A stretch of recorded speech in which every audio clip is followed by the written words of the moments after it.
சிவசிவாய் என்கிற தீவனை மாலும் சிவசிவாய் என்கிற தேவருமாவர் ஸ்டார் லைஃப் லைன் சேனலுக்கு உலக மக்கள் அனைவரையும் அன்போடு வரவேற்கின்றேன். அதாவது முருகக்கடவுள் எனக்கு அருளியது. பகவான் என்ன சொல்றார், எதுக்கும் நீ கவலைப்பட வேண்டாம், நான் எல்லாத்தையும் வாட்ச் பண்ணிட்டு தான் இருக்கேன் அப்படிங்கிறார். அதை சொல்றாரு. திருப்பூர் மாவட்டம் காங்கயம், அங்கே சிவன்மலை ஆண்டவர்னு இருக்கார்.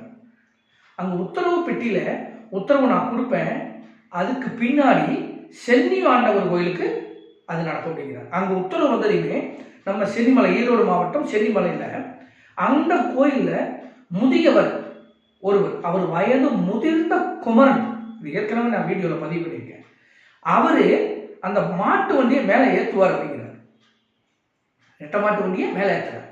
மேலே ஏற்றி முடிச்சதையுமே அங்கே மாடு போய் பகவானுக்கு பூஜை புனஸ்காரம் எல்லாம் செய்து முடிச்சதையுமே முருகக்கடவுள் பழனி மலையில் விண்ணை பிளந்து கொண்டு வெளியே வருகின்றார் அப்படிங்கிறத சொல்றார்.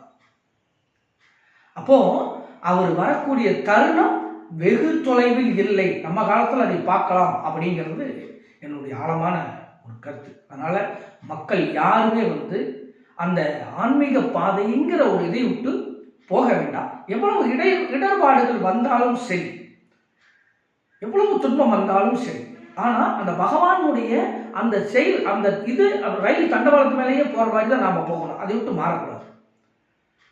இல்லை நம்ம இப்படியே ஒவ்வொரு இது நமக்கு டார்ச்சரா இருக்கு, ஏதோ பண்ணணும், அதெல்லாம் எதுவுமே பண்ண வேண்டாம். எல்லாம் அவர் பாட்டுக்கன்னு சொல்லிட்டார். நாம பகவானுக்கு தொண்டு செய்கிற வேலையை சரியா செய்யணும்னா அவர் பார்த்துட்டார். ஓகே, சிவசிவா.